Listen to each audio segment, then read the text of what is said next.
Vamos a mirar en este video número 64 los cambios electrocardiográficos asociados a la disminución del potasio sérico o hipocalemia. Y lo primero que tendríamos que decir es que hablamos de hipocalemia cuando el potasio sérico está por debajo de 3.5 miliequivalentes por litro. Muy bien, el primer cambio electrofisiológico destacable es un aumento de la pendiente de ascenso de la fase 4 del potencial de acción en las células que tienen automatismo. Eso implica un aumento del automatismo.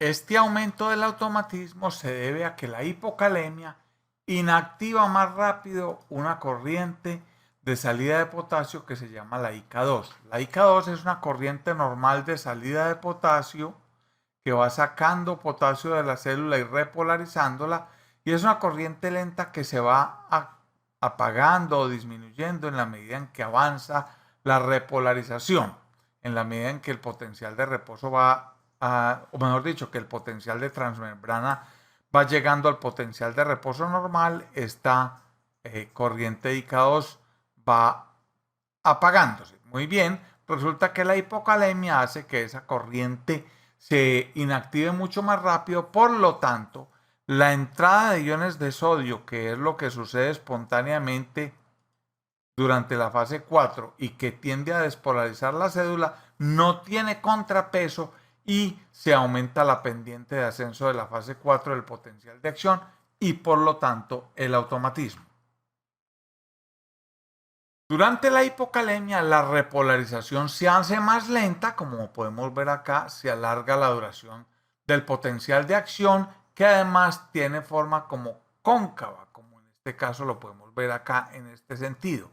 Y eso hace que durante un tiempo muy largo, que está aquí tratando de estar sombreado, durante todo este tiempo, ¿correcto? Hay un tiempo mayor durante el cual la diferencia entre el potencial de reposo y el potencial umbral es muy pequeña y estamos, dijéramos, sometiendo la célula a un riesgo mayor de que sea excitada por potenciales subumbrales o por postdespolarizaciones que normalmente no producirían excitación celular. Esa es la forma de explicar el aumento del automatismo junto con, o de la excitabilidad mejor, junto con el aumento de la pendiente de ascenso de la fase 4 del potencial de acción que vimos ahorita. Además de eso, también la hipocalemia baja la velocidad de conducción y además se genera dispersión de la refractariedad. ¿Por qué razón? Porque los cambios que produce la hipocalemia sobre el potencial de acción no son homogéneos en el corazón, de manera que la duración de la refractariedad o del periodo refractario de unas células va a ser diferente a la duración del periodo refractario de otras células, y eso es un sustrato muy importante para arritmias. Ahora bien, hemos dicho mucho ya cuáles son los efectos de la hipocalemia sobre el potencial de acción, y lo que entendemos es que se producen, dijéramos, algunos efectos sobre el potencial de acción que generan que la célula sea más excitable y tenga más automatismo, o sea, que sea prona a tener mayores taquicardias o eventos ectópicos. Sin embargo, no hemos hablado del electrocardiograma. Pues bien, el electrocardiograma durante hipocalemia presenta depresión progresiva del segmento ST.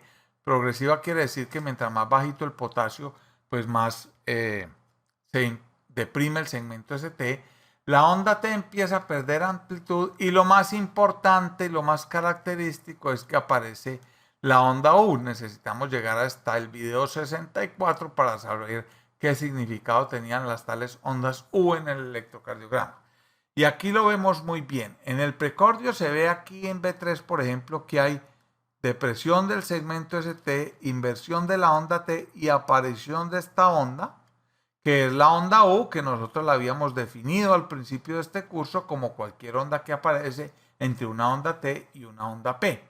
La imagen electrocardiográfica característica de la hipocalemia severa, en este caso tenemos un paciente con 1.7 milicalentes por litro de potasio, que es muy bajito, es un potencial de, una repolarización que dura mucho y una onda T que se suma a esta onda Q, a esta onda U, perdón.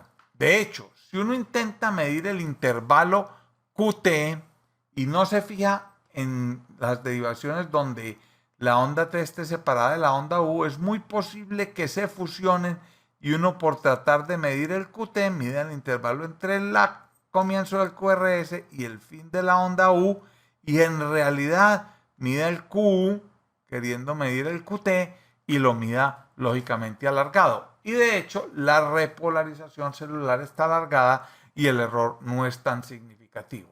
Aquí vemos con más claridad la imagen característica de la hipocalemia severa, depresión del segmento ST, o sea, depresión del punto J, ST así con pendiente descendente, inversión de la onda T y aparición de esta gigantesca onda U antes de la siguiente onda P.